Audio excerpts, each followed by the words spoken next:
Assalamualaikum warahmatullahi wabarakatuh. Alhamdulillah, syukur kepada Allah kita hadirkan. Hari ini kita dapat bertemu di sini.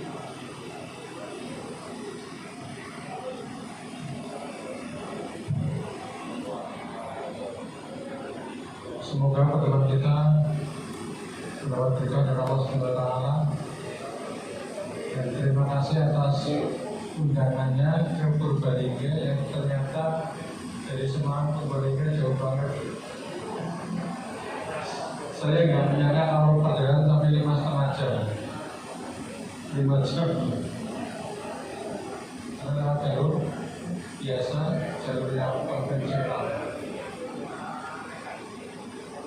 Kepada yang dihormati Bapak Jalimun, Ketua KKS Purbalingga.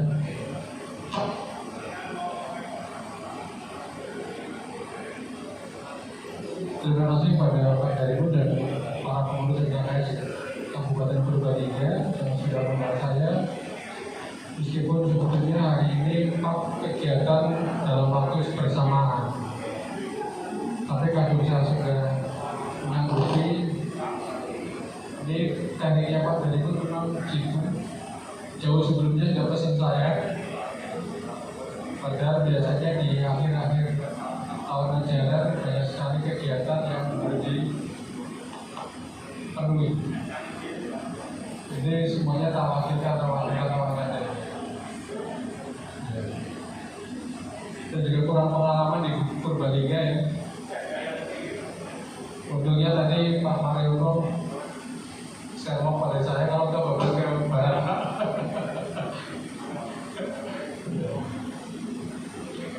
Ya, ini yang belum kenal saya, Pak Samira namanya, katanya sih dituduh sebagai Ketua KKS SMK Provinsi Jawa Tengah,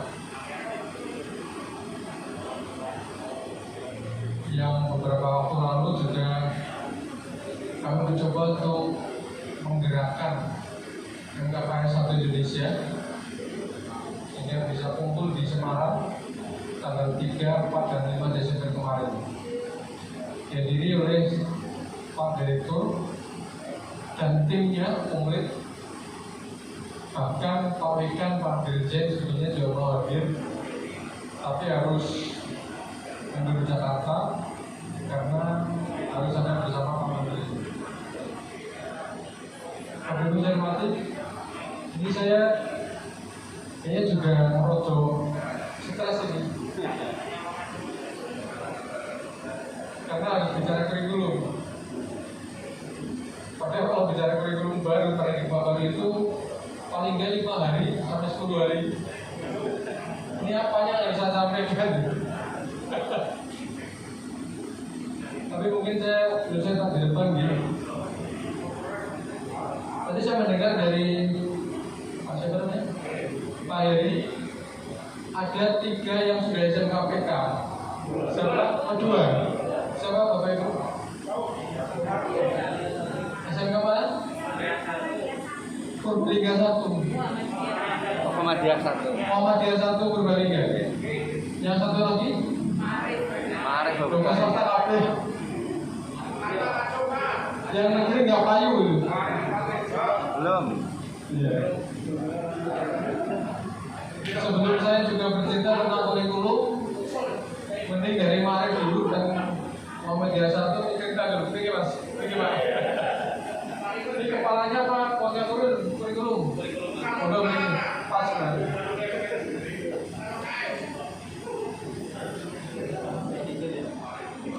Coba Mas, Pak silakan diceritakan sekilas tentang kurikulum paradigma baru di SMK Mari Bobasari.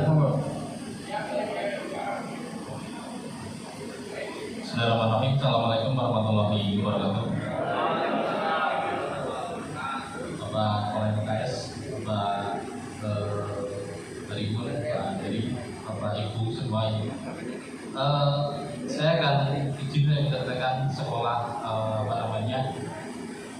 PK begitu Pak, yang menggunakan kurikulum paradigma baru. Sebenarnya dari awal sampai dengan bulan Desember ini memang boleh dikatakan hampir setiap hari kita itu ada kegiatan yang memang berantai dari mulai perencanaan sampai dengan selalu ada evaluasi dari beberapa pendamping. Kemudian di awal kita memang agak bingung juga Pak, karena ini produknya produk baru dan kami pun harus juga belajar dari narasumbernya, di mana yang mereka sampaikan pun ini belum semuanya final. Jadi kami pun di sekolah masih meraba-raba juga, dan yang paling fatal lagi adalah untuk yang kurikulum yang sedang mulai kami rintis, tapi ternyata sudah harus sampai di rapor kalau nggak salah seperti itu. Kemudian yang dimana rapor itu pun sangat berbeda jauh dengan rapor yang mungkin selama ini kita hadapi bersama. Kemudian untuk kegiatannya memang kami bikin tim-tim kecil di lingkungan terutama prodi yang memang diunggulkan. Kemudian juga kita selalu didampingi oleh perguruan tinggi pendamping. Kemudian juga dari BOM Malang, karena memang kami yang dibingungkan adalah untuk produk TKR-nya, sehingga pendampingnya dari BOM Malang. Nah, dalam perjalanannya memang ya sedikit banyak kami di tim kecil itu pun ya saling banyak adu argumen Pak, karena yang didapatkan oleh tim-tim kecil ini pun berbeda dengan apa yang harus kami sesuaikan dengan yang diharapkan. Kemudian guru memang dilatih oleh pemerintah lewat Zoom terutama. Itu pun yang kami rasakan juga agak berbeda dengan apa yang kita implementasikan di lapangan begitu. Jadi mereka mendapatkannya itu juga masih katanya, sehingga kami pun dalam pelaksanaannya pun ya sekenanya saja begitu. Kemudian ketika kita sudah bikin kurikulum KTSP seperti itu, kami juga dituntut segera mungkin menyelesaikan kurikulum operasional sekolah, dan draftnya itu pun masih masih sifatnya adalah iya seperti itu Pak. Tapi kesimpulannya Bapak dan Ibu, mungkin kurikulum paradigma baru ini kalau saya ambil kesimpulan adalah kurikulum yang memang dari yang dibutuhkan oleh siswa itu seperti apa, kemudian nanti di sekolah akan dilatih sesuai dengan yang dibutuhkan oleh siswa itu. Jadi keberpihakannya adalah kepada si siswa kalau dasar seperti itu.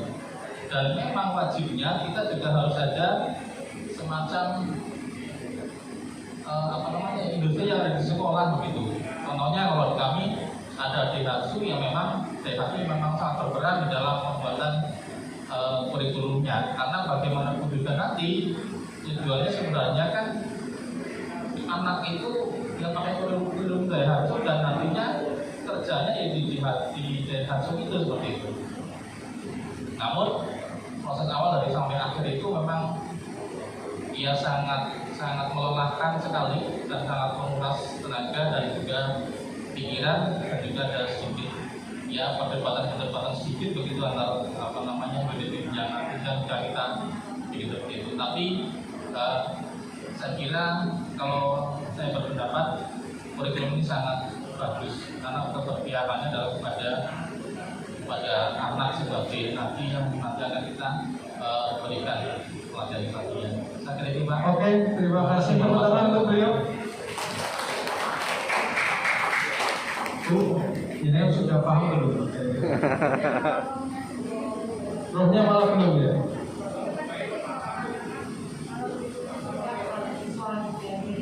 Kita belum jelas bagaimana itu sebenarnya kurikulum itu sendiri, hostnya itu gimana? Mungkin perlu dijelaskan gimana kakaknya menyusunnya atau bagaimana? Bu Jenengan ngantuk. Apa yang ingin mau tanyakan pada beliau? Bismillahirrahmanirrahim. Assalamualaikum warahmatullahi wabarakatuh. Ya, di kami di sini, terutama yang hadir mungkin saya dan juga Bapak Ibu yang di sini mungkin berharap karena ini kurikulum baru, kita ingin tahu langkah-langkah awal apa yang dilakukan oleh sekolah ketika pengajuan BK itu, langkah-langkah apa yang ditempuh, kemudian pada pelaksanaannya itu seperti apa teknisnya di sekolah, kemudian setelah tahu teknisnya kira-kira hasilnya itu seperti apa, bedanya apa dengan sebelum pelaksanaan BK ini, gitu Bapak. Terima kasih. Satu yang paling penting adalah bedanya apa? Kayaknya bisa menjawab semua ya. Kalau bedanya di mana? Antara kurikulum baru dengan kurikulum yang lama. Bisa menjawab? Bedanya di mana? Berpihak pada anak. Dulu apa nggak kayak gitu? Dulu sama juga kan? Sama. Coba dari ini Ibu dari Muhammadiyah 1 Purbalingga ya. Dari Muhammadiyah 1 Purbalingga. Pak, pakai kepala atau kepala sekolah? Monggo boleh dijelaskan. Bilang ngomong atau video. Oh, di depan ngomong apa?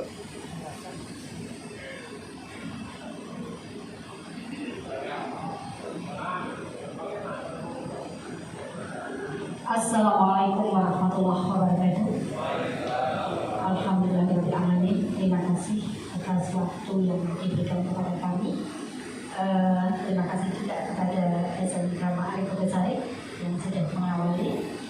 Bapak dan Ibu, sebelum mungkin kami menjawab pertanyaan Ibu, mungkin perlu kami tambahkan bahwa alhamdulillah untuk tahun ini di Purbalingga SMK Pusat Keunggulan yang tahun 2020 namanya COE Center of Excellence, yang sebelumnya revitalisasi SMK, untuk tahun 2021 namanya SMK PK, yaitu Pusat Keunggulan. Kemudian untuk di Purbalingga, SMK Muhammadiyah 1 Purbalingga dengan bidang TK-nya itu di hospitality. Untuk hospitality ini kami mengambil untuk OTKP-nya, yang kemudian di kurikulum baru ini namanya MTLB. Kemudian untuk Pak Arif mesin TKRO. Bapak dan Ibu, untuk SMK Pusat Keunggulan ini, yang pertama kami mendapatkan bantuan berupa fisik dan non fisik. Sebentar. Ya. Ini bahas kurikulum bukan bahas PK-nya. Kurikulumnya aja. Ya, Coba nanti kesana. kurikulumnya. Ya, nanti akan kesana. Jadi dari bantuan itu ada berupa fisik dan non fisik. Kemudian untuk non fisiknya itu salah satunya adalah mengarah ke kurikulum operasional sekolah KOS.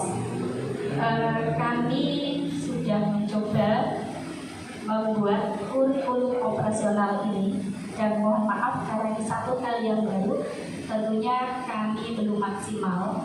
Tapi paling tidak kalau tadi dikatakan bedanya apa kurikulum KTSP dengan kurikulum yang baru atau paradigma baru, itu pada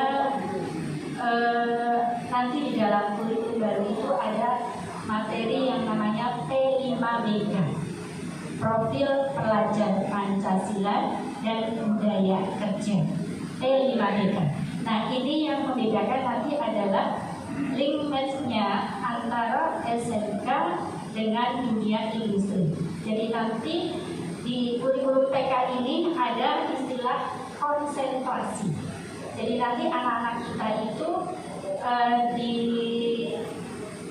istilahnya keterampilan anak ini menuju kemana gitu. Nah, ini nanti yang akan kita bawa ke konsentrasi itu. Untuk konsentrasi itu kita ambil di kelas 10-nya, kemudian nanti prakteknya di kelas 11. Kemudian dalam kurikulum operasional ini, sekolah tadi harus bekerja sama dengan industri. Jadi ini sebagai satu prasyarat adanya sekolah TK. Karenanya mungkin TK yang baru itu juga salah satu persyaratannya itu bekerja sama dengan industri. Dan ini suatu keharusan di SMKPK. Dalam kurikulum itu nanti dalam pelaksanaannya itu di sana ada istilah PBL, Project Based Learning. Yang ini nanti pelaksanaannya itu antara mapel produktif bersama-sama dengan mapel-mapel yang lain. Jadi memang kalau berbicara POS ini banyak sekali materi-materi yang sebelumnya tidak ada di KTSP. Dan saya yakin ketika belum menjalankan, saya yakin masih belum ada gambaran. Karena kami yang menjalankan pun juga masih dalam rangka mencari dan mencari. Karena dalam hal ini kami baru mendapat bimbingan beberapa kali, itu saja melalui daring yang dibimbing oleh Dispar. Jadi mohon maaf Bapak, kami dalam menjalankan kurikulum operasional ini juga belum maksimal. Paling tidak, mohon Bapak Ibu, untuk yang berniat untuk PK, ya, dan yang belum PK ini memang satu keharusan harus mem-PK-kan diri. Mudah-mudahan di tahun ini itu kembalinya nanti banyak yang masuk PK. Jadi dalam hal ini terus terang Bapak yang saya bisa pahami bahwa di kurikulum baru ini nanti ada istilah konsentrasi, kemudian ada istilah TBL tadi, kemudian ada materi P5BK. Kemudian untuk kurikulum ini nanti ada istilah pembelajaran model blok, di mana nanti anak-anak kita itu akan melakukan PKL untuk yang PK itu di semester 6. Jadi semester akhir anak-anak PK semuanya, karena nanti di dalam kurikulum ada istilah blok di sana. Saya kira ini Pak, mungkin masih banyak. Terima kasih. Assalamualaikum warahmatullahi wabarakatuh.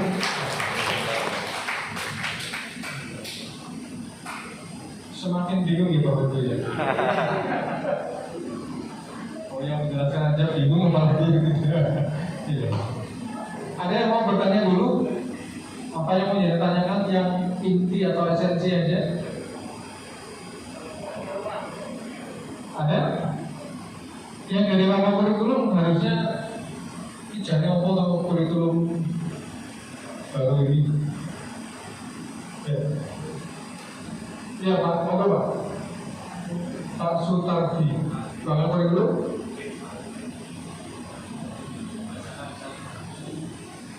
Terima kasih. Assalamualaikum warahmatullahi wabarakatuh. Perkenalkan, nama saya Sutardi SPD dari SMK Negeri 1 Rembang. Terkait dengan tadi dari Rembang Pak. Ya, Rembang tapi di sini atau di Rembang? di Rembang Purbalingga, yang sewu. Di ujung timur sebelah utara Pak. Ya, terkait dengan kurikulum SMK PK tadi sudah disampaikan dari SMK Ma'arif NU Bogosari dan SMK Muhammadiyah 1 Purbalingga. Ini ada beberapa hal yang perlu disikapi. Yang pertama adalah tentang struktur Pak. Di dalam kegiatan SMK untuk SMK PK, struktur kurikulum menjadi bagian utama di dalam pelaksanaan SMK Pusat Keunggulan. Oleh karena itu dalam hal struktur ini harus ada pemetaan yang lebih real, lebih jelas, sehingga di dalam kegiatan SMK ini tadi ada istilah Pak, konsentrasi kompetensi keahlian. Tadi dimunculkan dari SMK Muhammadiyah 1 Pak. Nah ini pertanyaan saya, sejauh mana struktur ini hubungannya dengan konsentrasi kompetensi keahlian? Karena kita belajar dari kurikulum K13 kemarin, mungkin masih ada istilah kompetensi keahlian yang berasal dari program keahlian otomotif misalnya, itu ada kompetensi keahlian TBSM, TKR, alat berat dan lain contohnya itu. Yang kedua Pak, ini dalam proses tadi terpusat pada pembelajaran pada siswa. Memang pada prinsipnya di dalam pembelajaran sekolah menengah kejuruan itu konsentrasi pada siswa Pak. Tapi di sini ada hal yang menonjol, yaitu bagaimana peran serta dari Budi untuk bisa hadir di dalam kegiatan pembelajaran di sekolah itu.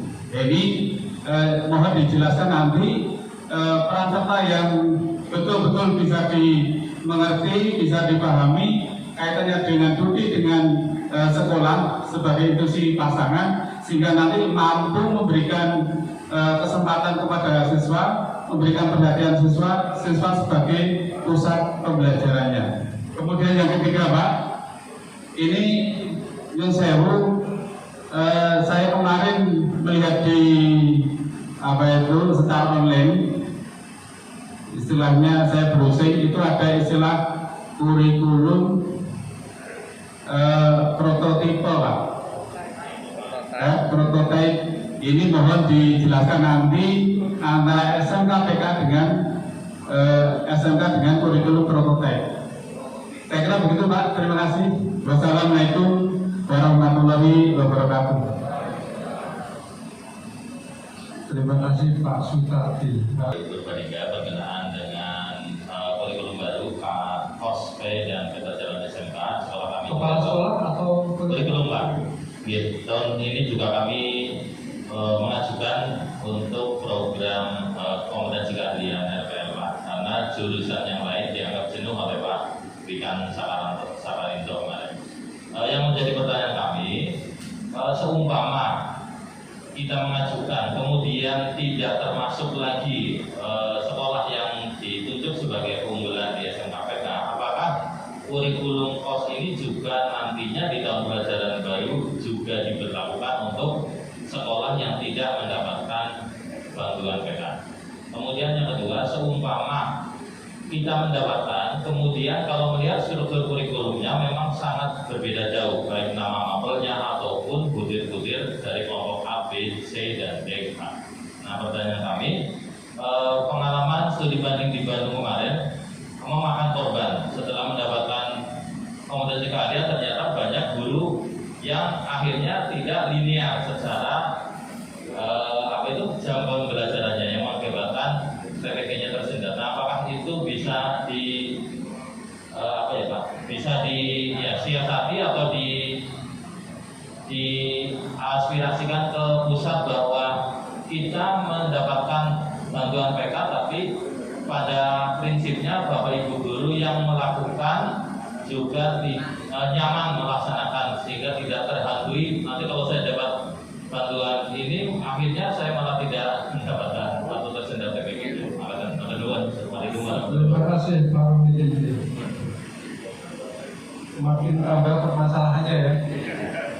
Satu struktur kurikulum, kemudian tadi ada kurikulum prototype, dan apa lagi satu tidak sama dengan budi. Kemudian ini tadi TPK-nya tersendat. Ada lagi? Kok koyo kalau ngetok kurikulum sih koyo ngopo? Belum kelihatan kayaknya yang dijelaskan. Yang kepala sekolah siapa? Nggak usah. Yang mana kurikulum lagi? Kurikulum. Cinta. Tidak ada cerita. Ini kan Bu. Ibu. Kepala kurikulum. Tim pengembang. Pak jadi kan kepala sekolah? Nah, ini dulu. Kepala sekolah ya? Apa ini jadi SMKPK nggak Pak? Pengen bantuannya loh. Karena gini, tadi pagi saya di WA oleh Pak Direktur diminta untuk mensupport kawan-kawan di seluruh Indonesia untuk mendaftarkan diri sebagai SMKPK. Gitu, beramai-ramai. Karena mungkin pada kalau kita lihat pada persyaratannya sangat berat gitu ya. Maka dari berbagai wilayah di Indonesia pun yang menuju ke saya bahwa sangat berat untuk yang tahun ini, sehingga pada ogah males. Saya sampaikan pada Pak Direktur tadi, Pak, di lapangan terjadi keengganan untuk mendaftar karena persyaratannya begitu berat. silakan Bapak baca lagi lah persyaratannya, karena berat banget. Ya. Padahal kata Pak Menteri, yang namanya SMK-PK itu SMK bukan SMK yang unggul sudah bagus, bukan. Tapi SMK yang punya peluang, punya potensi untuk bisa cepat berkembang. Sehingga antara titik nol sekarang ini sampai setahun kemudian, 2 tahun kemudian harus ada distance yang sangat jauh, sangat tinggi, lompatannya sangat tinggi.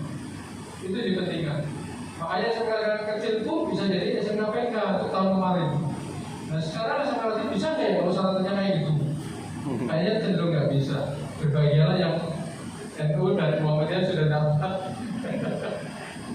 Ya, ini mungkin ada permasalahan tersendiri, tapi memang di lapangan saya ambil dari berbagai daerah kayak gitu. Ada itu daerah menarik diri karena sangat berat. Tapi mudah-mudahan nanti ada solusi dan ada membukakan kembali bahwa tidak sebegitu itu persyaratannya. Kemudian namanya kurikulum. Kurikulum itu dulu ada yang namanya buku 1, buku 2, buku 3, buku 4 ada. Buku 1 itu yang mana, buku 2 yang mana, 3 yang mana, 4 yang mana ya? Bisa menjadi lagi Pak? Supaya nggak jelas. Enggak Pak? Kalau buku kerja di SMK kami, buku kerja kurikulum 1 itu berisi tentang pembiasaan guru, visi misi, tujuan sekolah, kemudian al-hikmah. Kemudian buku kerja 2 itu mulai dari jurnal, kemudian perangkat di pelaksanaan pembelajaran, NPP dan sebagainya.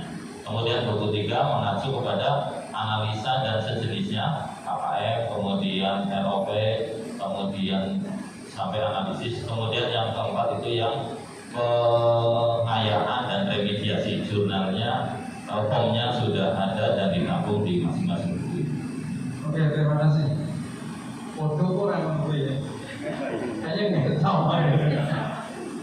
Tidak sama ya. Mungkin Pak soalnya lo ini. Daripada Kamila PKP 2 loh. Terkait SMK kami, mau kali Pak Kamila kita tuh lagi Pak Direktur ini. SMK 1 kali dengan siapa? Iya, terus aku titik mau nolong.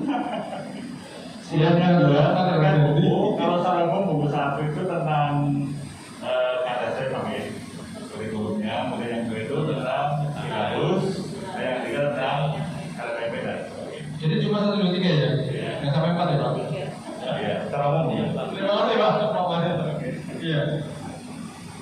Nah, kurikulum KSP, kurikulum 2013 itu ada buku 1, 2, dan 3. Buku 1 itu yang tentang global, ada visi misi sampai kaltik. Di sana ada struktur kurikulumnya ya. Ada peraturan akademik, kemudian SKS juga. Yang buku 2-nya ada silabus di situ ya. Buku 3-nya adalah perangkat pembelajaran. Itu saja. Nah di kurikulum baru itu yang kayak apa? Apakah itu kok enggak bisa menjelaskan yang sudah punya PK, punya kurikulum baru? Itu loh maksud saya. Jadi ada bedanya di mana nanti? Buku 1 itu tentang apa? Ada yang buku 2, ada buku 3 bisa Pak?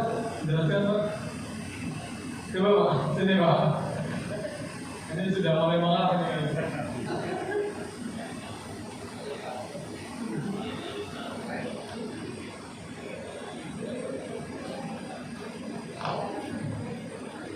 Baik Pak, sedikit saja Pak. Salah satu yang tadi saya sampaikan. Kalau di kurikulum PK sepemahaman saya itu yang dari pemerintah ada istilah CP Pak, ada capaian pembelajaran. Tapi memang dari pemerintah. Kemudian setelah sampai di sekolah itu kita bikin alur tujuan pembelajaran, ada ATP-nya. Kemudian setelah itu nanti akan muncul modul ajar. Nah, disitulah nanti Bapak Ibu guru nanti sebagai panduannya ketika mengajar di kelas. Kalau mungkin istilah kita ada RPP begitu di dalamnya sampai dengan tes dan sebagainya ada di modul kasih tepuk tangan lagi nih, mantap. Iya. Ada CP, ada ATP, ada modul ajar gitu. Apa meneh gitu. Apalagi gitu. Maksud saya bisa apa tidak dijelaskan? Kurikulum 2013 itu ada buku 1, 2, 3. Itu isinya dari visi misi, tujuan, struktur kurikulum, kemudian KKM-nya, kemudian juga ada peraturan akademiknya, syarat kenaikan kelas dan sebagainya, syarat kelulusan, kemudian sampai klasik yang buku 2 silabus, buku 3 perangkat pelajaran. Nah, yang kurikulum baru kayak apa? CP itu yang apa? ATP itu apa?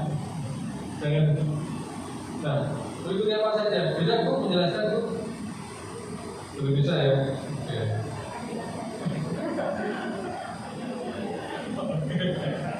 Tadi ada konsentrasi. Apalagi konsentrasi ini ditambah lagi oleh yang belum pegang tadi Pak siapa? Sutardi. Sutardi ya. Nah, Tardi. Sutardi. Oke. Itu ada konsentrasi kompetensi kalian. Konsentrasi kompetensi kalian. Ini bingung ya. Oke.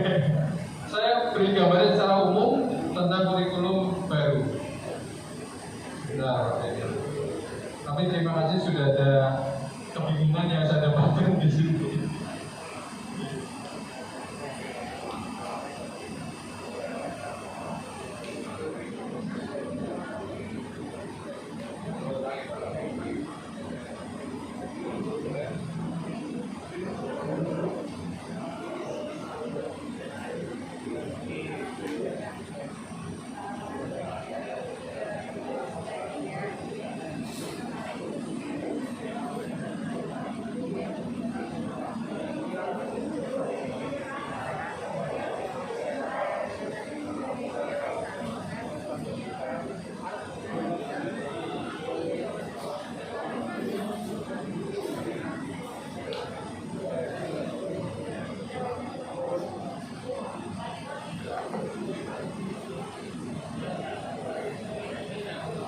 Ya, jadi Bapak Ibu jangan galau tentang kurikulum baru yang jenengan belum melaksanakan. Justru yang galau adalah yang sedang melaksanakan ini. Karena belum ngerti secara utuh kurikulumnya kayak apa. Saya mulai dari kerangka dasar. Ini Bapak Ibu, kurikulum yang baru itu kerangka dasar kurikulum itu ditetapkan oleh pemerintah pusat. Oleh pemerintah pusat mengacu pada tujuan pendidikan nasional dan standar nasional pendidikan. Yang namanya kerangka dasar itu dari yang saya kotai biru itu sampai ke atas sampai yang saya kotai biru. Dari tujuan pendidikan nasional sendiri, ya, yang ada pada Sisdiknas, kemudian diturunkan menjadi profil pelajar Pancasila. Profil pelajar Pancasila jadi kan sudah kenal ya, ini ada 5 aspek gitu ya. Tapi kenal? Yang ada takwa, bantuan dewasa, kemudian berakhlak mulia, kemudian kebinaan global, gotong royong, kenalan kritis, kemudian apa lagi? Mandiri. Nah itu ada 6 aspek ya. Kemudian dari profil pelajar Pancasila itu diturunkan menjadi standar kompetensi lulusan. Kemudian diturunkan lagi menjadi standar isi, standar proses, standar pembinaan dan standar lainnya. Semua diturunkan dari profil pelajar Pancasila. Kalau di SMK namanya profil pelajar Pancasila dan budaya kerja P5BK ditambahkan. Ini tadinya juga nggak tahu saya, karena ketika saya konsultasi pada Pak Jumeri Dirjen PAUD, Pak Korano program sekolah penggerak di SMK. Kalau Pak mungkin orang mau ya kayak biasa nih, Yang ada hanya di PAUD, TK, PAUD, SD dan SMP SMA saja. Di SMA tidak ada program sekolah penggerak.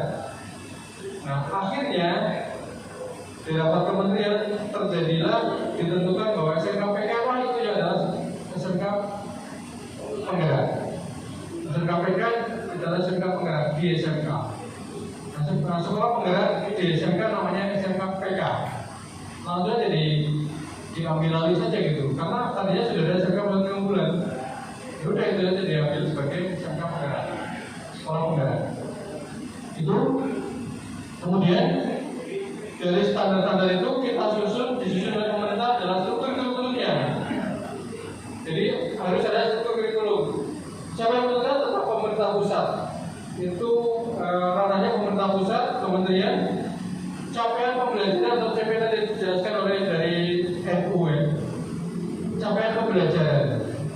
Kemudian juga prinsip-prinsip pembelajaran dan assessment. Itu ditentukan oleh pemerintah. Kita di bawah di satu pendidikan ini yang menentukan adalah visi misinya ini. Visi misi ya. Nah, di visi misinya, visi misi akan pendidikan program pelajaran khas satuan pendidikan. Jadi yang khas satuan pendidikan, khas sekolah, dan juga konteks dan kebijakan lokal harus ada. Ditentukan oleh SMK sendiri. Kemudian juga kurikulum operasional satuan pendidikan, perangkat ajar yang dikembangkan secara mandiri. Ini Bapak Ibu. Jadi yang ke bawah itu, di bawah kotak hijau itu yang ranahnya kita. Kemudian spektrum, tadi bahas spektrum ya. Ada kompetensi keahlian yang dulu ada 9 bidang keahlian diturunkan menjadi 49 program keahlian dan diturunkan lagi menjadi 146 kompetensi keahlian. Sekarang kayak gini Bapak Ibu. Yang dulu yang per dirjen nomor 6 2018 itu kayak gitu. Sekarang jadi 10 bidang keahlian dan 50 program keahlian. 50 program keahlian. Nah ini Bapak Ibu. Untuk bidang keahlian yang pertama, teknologi konstruksi dan properti. Kalau dulu teknologi rekayasa gitu. Sekarang ini ya, meliputi perawatan gedung, konstruksi dan perawatan bangunan, teknik konstruksi dan seterusnya itu 2, 3. Silakan bisa dibaca dari belakang. Ini ya. Kemudian 4, 5, 6, 7, 8, 9, 10. Hanya ini Bapak Ibu. Dari 10 ini 10 bidang keahlian ini menghasilkan menelurkan 50 program keahlian. Dan di bawahnya sudah tidak ada lagi. Kalau dulu ada kompetensi keahlian, sekarang tidak ada. Sekarang tidak ada. Maka ranah kita adalah hanya sampai program keahlian. Yang dulu program keahliannya banyak, misalnya ini di agribisnis dan agriteknologi, ada tanaman, ternak, perikanan, usaha pertanian terpadu, dan seterusnya sampai 6 itu. Misalnya dulu ada 6 ini misalnya program keahlian, dan dalam satu program keahlian ada banyak sekali kompetensi keahlian. Sekarang yang satu program keahlian sudah hanya satu ketua jurusan saja ya, ketua program keahlian.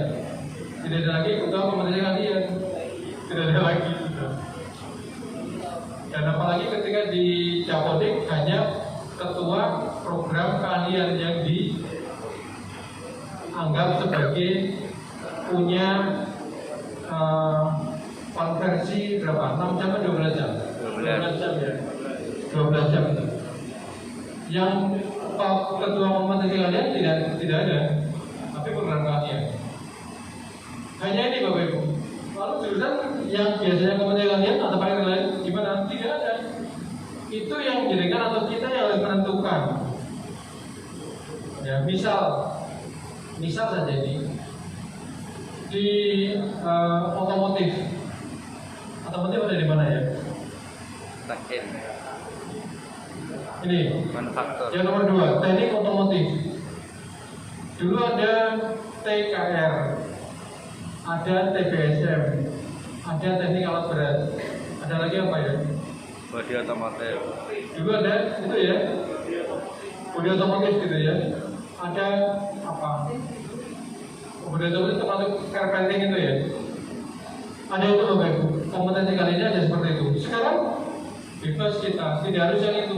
Misalnya, tadi saya berpikir di jalan, otomotif ngambil konsentrasi kalian, yang dulu namanya kompetensi kalian, sekarang konsentrasi kalian. Namanya misalnya perawatan mobil, misalnya gitu, perawatan mobil. Yang khusus perawatan mobil dari servis pertama kalau mobil baru, kemudian servis kedua, 3 sampai servis ke seberapa gitu, kemudian sampai pada misalnya aki-akinya, sampai pada bodinya, jangan-jangan sudah itu, ya. Atau hanya mengambil bodi otomotif saja, bodinya atau carpentingnya saja, bodinya saja ya. Sehingga kenteng itu juga satu jurusan tersendiri, satu konsentrasi sendiri. Kenteng mobil satu konsentrasi tersendiri boleh. Yang penting penjaringan punya dukungan dari dunia kerja. Yang penting itu. Bukan konsentrasi kalian, tapi tidak ada dukungan dunia industri, dunia kerja tidak boleh. Ya, mau dikemana? Siapa yang mau aja? Karena harus ada itu. Kalau tidak, ya tidak usah. Misalnya di tempat saya, ada jurusan dulunya teknik SIJA, Sistem Informasi Jaringan dan Aplikasi. Oke banget. Sistem Informasi Jaringan dan Aplikasi. Itu saya bisa mengambil hanya cyber security saja pada jaringan. Ya, security jaringan saja cukup. Itu konsentrasi aja. Kemudian yang aplikasi bisa langsung aplikasi aja. Jadi ada 2 kelas misalnya. Satu adalah konsentrasi aplikasi, yang satunya adalah konsentrasi cyber security. Itu bisa kayak gitu. Yang penting cyber security-nya ada industri penjamin dan pendampingnya. Saya punya industri pendamping di Jogja, bahkan sudah sertifikat internasional. Guru-guru saya sudah diklarkan ke sana dan mendapatkan sertifikat internasional. Itu 2 guru. Yang aplikasi 4 guru, desain aplikasi 4 guru sudah kami diklarkan di sana. Ambil. Jadi kayak gitu. Ada industri pendukungnya. Dan setiap tahun bisa berbeda Bapak Ibu. Bisa berubah. Angkatan tahun 2020 misalnya ya. 2021 ya.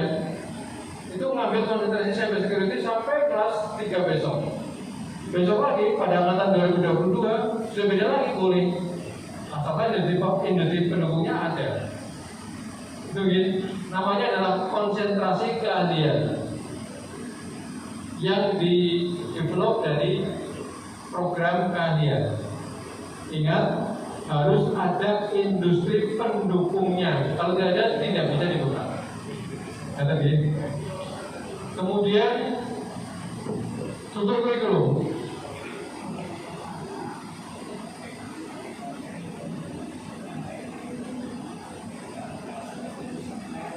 Ini tidak saya sebutkan ya, jadi bisa lihat sendiri nanti. Yang pasti ada perbedaan struktur kurikulum. Yaitu misalnya matematika masuk kepada keahlian ya, kejuruan. Jadi matematika adalah matematika kejuruan. Bahasa Inggris juga bahasa Inggris kejuruan. Nah ini Bapak Ibu, capaian pembelajaran. Saya bacakan. Capaian pembelajaran atau CP bisa didefinisikan sebagai kompetensi pembelajaran yang dicapai. Kompetensi pembelajaran yang dicapai peserta didik pada setiap tahap perkembangan. pada setiap tahap perkembangan untuk setiap mata pelajaran pada pendidikan dasar dan pendidikan menengah. Capaian pembelajaran memuat sekumpulan kompetensi dan lingkup materi yang disusun secara komprehensif dalam bentuk narasi. Sekumpulan kompetensi dan ruang lingkup materi yang disusun secara komprehensif dan dalam bentuk narasi.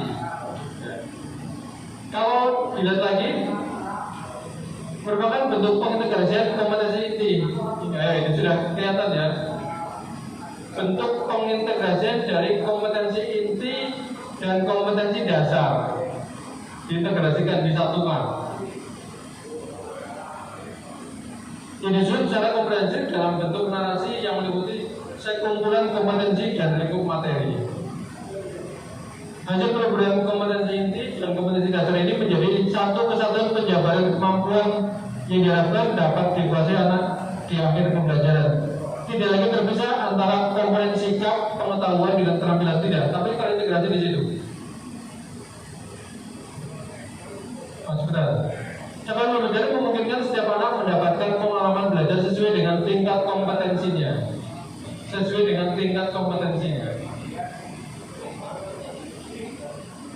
Menjadi kompetensi pembelajaran minimalnya, yang dicapai untuk setiap mata pelajaran pada satu pendidikan anak usia dini, dasar dan menengah. Nah, di sini mestinya nanti akan ada kelompok fase namanya, fase perkembangan. Fase A adalah fase yang di SD kelas 1 sampai kelas, saya lupa, kelas 4 kalau saya sampai kelas 3, 4 sampai 6 fase B. Fase C adalah SMP kelas 1, kelas 2, 3 fase D. Benar-benar saya tidak salah, ini saya sudah lama tidak membuka lagi.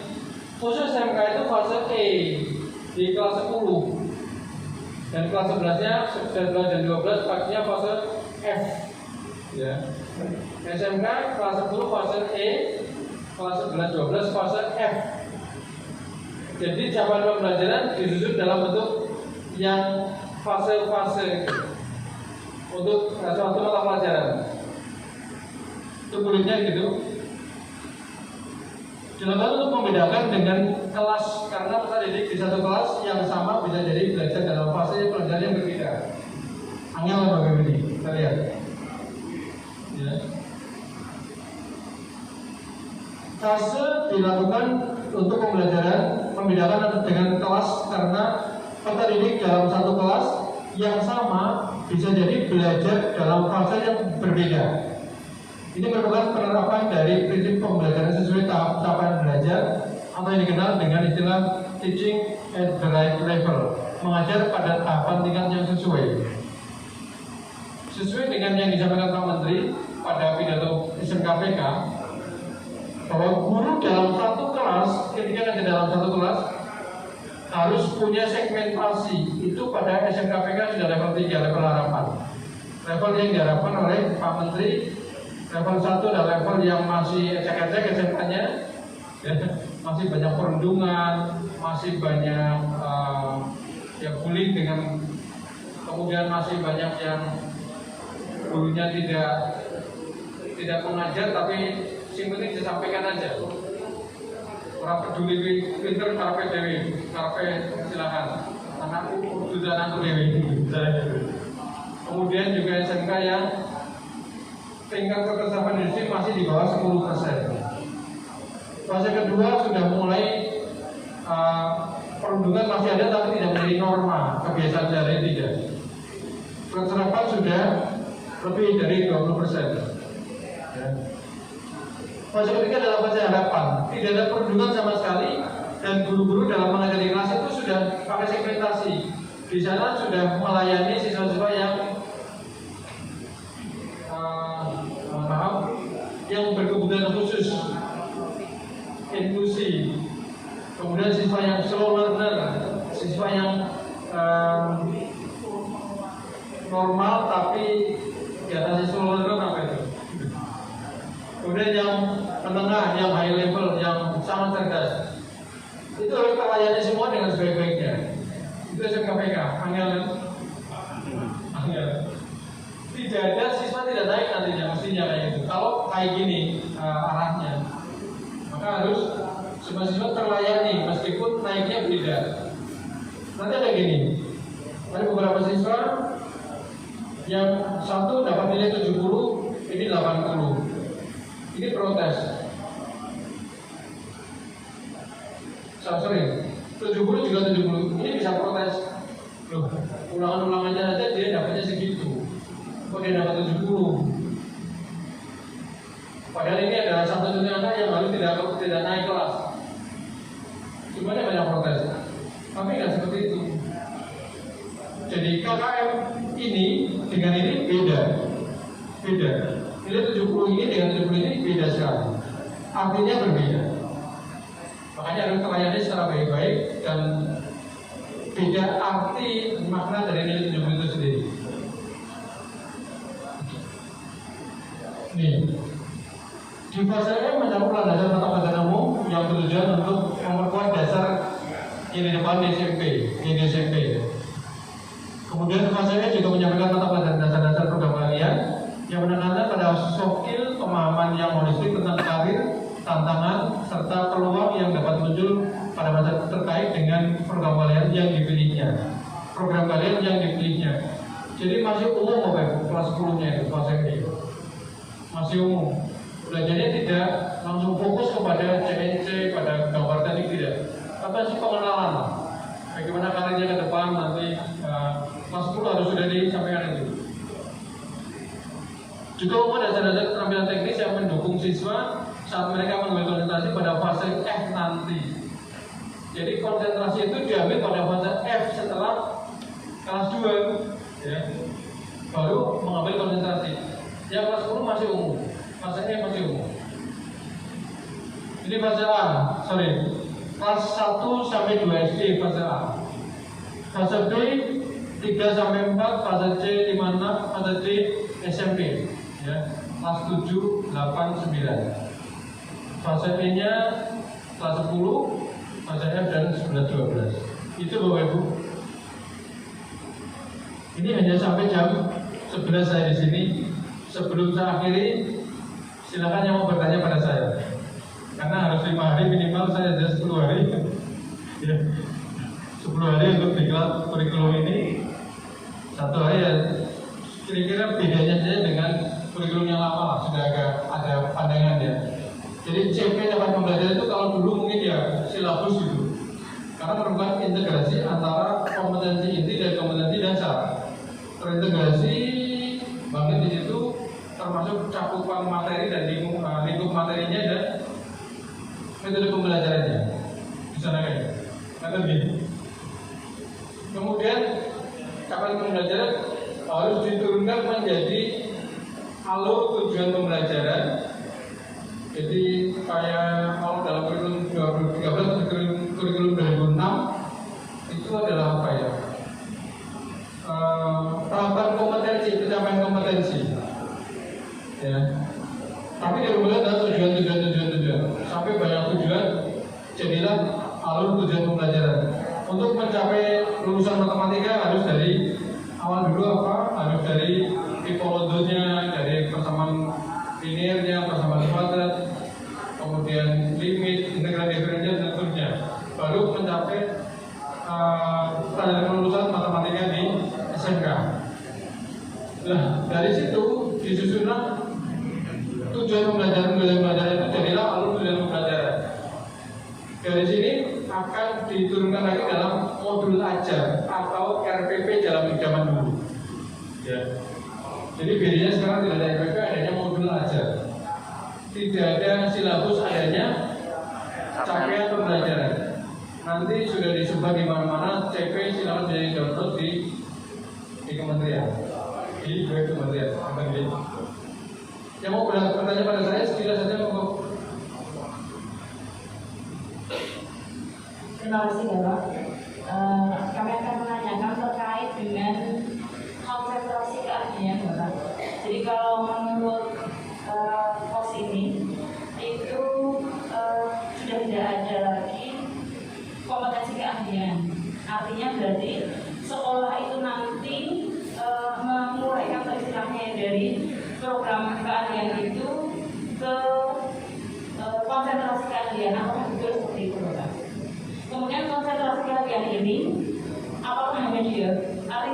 kami menyampaikan harus dipadukan dengan dunia industri.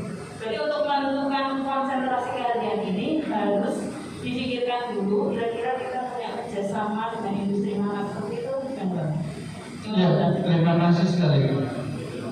Jadi dalam menentukan keahlian karena didukung oleh industri, maka penentunya pun dalam satu meja bersama industri, gitu ya.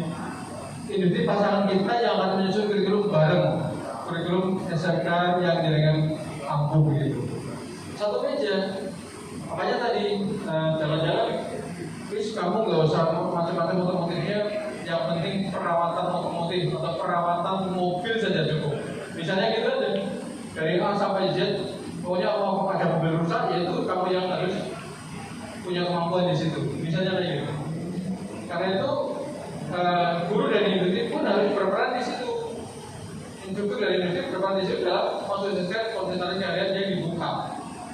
Maka ada jadi didukung industri, kalau industri tidak didukung, ya kan bisa apa? Nggak bisa apa kan? Kayak itu ya Bu ya. Terima kasih. Ada lagi? 2 menit lagi, monggo Bu. Terima kasih. Bapak tadi menyampaikan kemampuan bahasa Inggris sama matematika itu menjadi dua tujuan. Nah itu nanti berarti kalau sekarang kan bahasa Inggris biasanya kalau saya kan lihat jurusan ini. Berarti nanti di KPK saya harus spesialis gitu ya. Jadi harus belajar Inggris for specific apa bagaimana? Ya, terima kasih Bu. Tadi Ibu dari SMK Muhammadiyah Purbalingga menyampaikan ada PPL ya. Yang ada di literatur adalah PJPL, Project Based Learning. Ya. Jadi setelah menentukan konsentrasi bersama industri pasangan kita, tentukanlah mata pelajaran yang ada, yang harus diadakan untuk konsentrasi tersebut bersama industri ya. Sekali lagi, konsentrasi ditentukan bersama dunia kerja, industri pasangan kita, industri kita, kemudian langsung ditentukan mata pelajarannya. Sesuaikan dengan guru yang ada dan dengan yang ada di industri, guru yang ada di industri. Kalau kurang mampu, gurunya didikat oleh industri dan magang ke industri itu sendiri. Kemudian PJPL itu memang setelah menentukan mata pelajaran, maka ketua jurusan bersama tim harus menentukan proyek. Dari kelas 10 sampai kelas 12 nanti, proyeknya apa saja yang harus dihasilkan oleh jurusan itu sendiri. Proyek kan berarti PJDL ya, Project Based Learning ya. Semuanya berupa proyek. Proyek itu harus didukung oleh berbagai mata pelajaran. Kedua, bahasa Inggris, matematikanya juga harus memfokuskan ke situ. Bahasa Inggrisnya juga memfokuskan ke situ. Bahasa Jawa juga memfokuskan ke situ. Dan dalam membuat proyek kan harus ada perencanaan, harus ada paparan. Bahasa Jawa, bahasa Inggris, bahasa Indonesia bisa di situ. Ya, apalagi kalau harus kerjasama dengan luar negeri, maka bahasa Inggris sangat penting. Ya, itu kemudian mata pelajaran lain yang bisa digabungkan di situ untuk mendukung proyek itu silakan disampaikan. Sehingga dalam satu proyek akan keluar nilai banyak banget. Nilai di kejuruan, nilai bahasa Inggris, matematika, bahasa Jawa, bahasa Indonesia langsung keluar di situ. Gitu Ibu ya. Sehingga ngajarnya adalah ngajar proyek. Nanti di kurikulum di coding gimana? Udah itu diatur saja sendiri oleh sekolah. Itu ya Bu ya. Oke. Bagus banget itu pertanyaan. Lagi? Sudah selesai jam 12. Gitu ya Pak. Bapak Ibu hormati, baru ini dapat saya sampaikan pada pendengar tentang kurikulum operasional sekolah atau pendidikan. Apabila nanti ada kebingungan itu kita harapkan sehingga menjadikan harus browsing dan tanya ke sana kemari. Nanti bisa saja Bu, bisa saja itu. Dan apabila masih banyak pertanyaan bisa sampai ke saya nanti lewat ketua MKS-nya boleh. Dan apabila masih banyak hal yang saya keliru, kurang berkenan di hati, kalau singkat, kalau berlebih, mohon maaf yang sebenar. Assalamualaikum warahmatullahi wabarakatuh.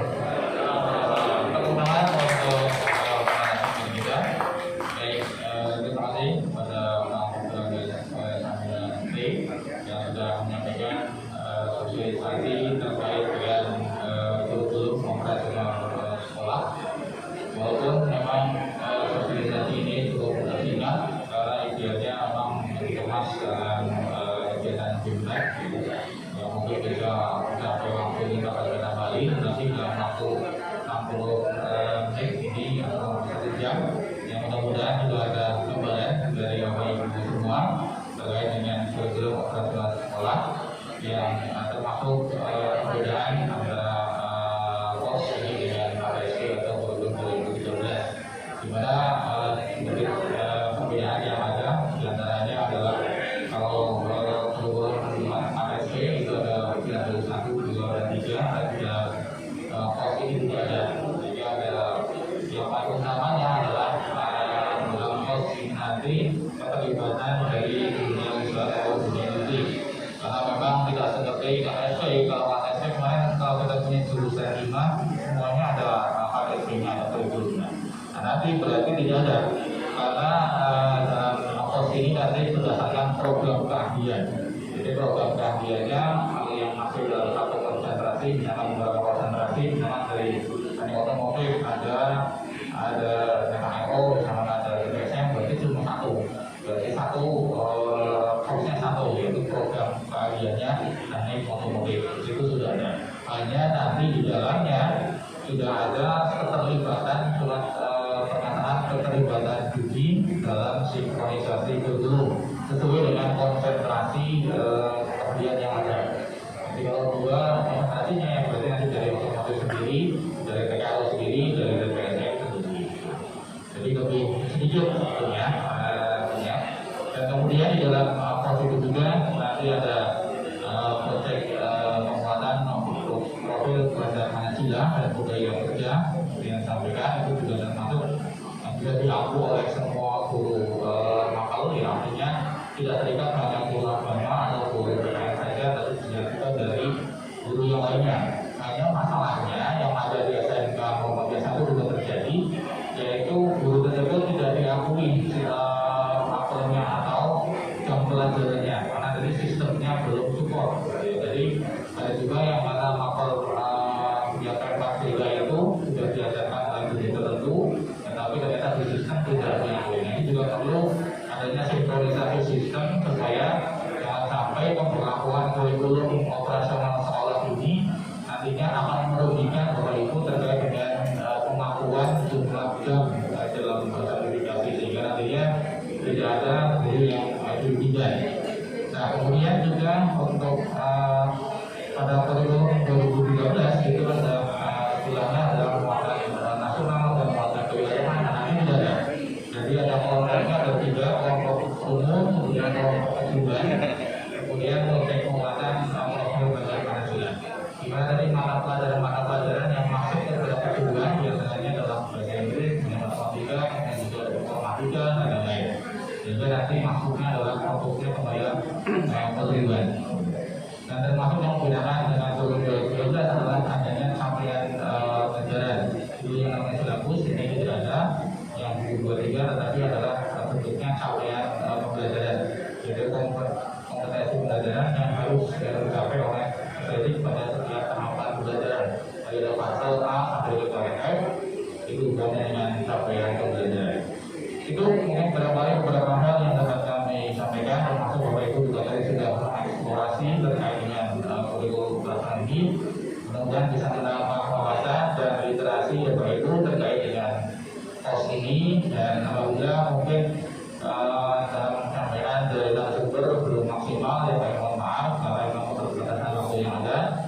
Sehingga Bapak Ibu sebagai guru pembelajar silakan bisa mengeksplorasi sendiri terkait dengan informasi POS ini melalui media online, sehingga diharapkan nanti bisa memperkaya wawasan kita terkait dengan POS, dan proses penyusunannya mudah-mudahan nanti bisa lebih baik, karena tinggal 6 bulan lagi kita masuk pada tahun pelajaran 2022-2023, sehingga persiapan 6 bulan mudah-mudahan bisa cukup, dan nantinya sudah bisa lebih mempersiapkan diri untuk bisa menyambut adanya pemberlakuan kurikulum paradigma baru, yaitu kurikulum keterampilan sekolah. Demikian, mungkin terlebih maaf, terima kasih sampaikan kepada narasumber yang sudah menyampaikan sosialisasi terkait dengan COVID. Mari sama-sama kita dengan baca alhamdulillah.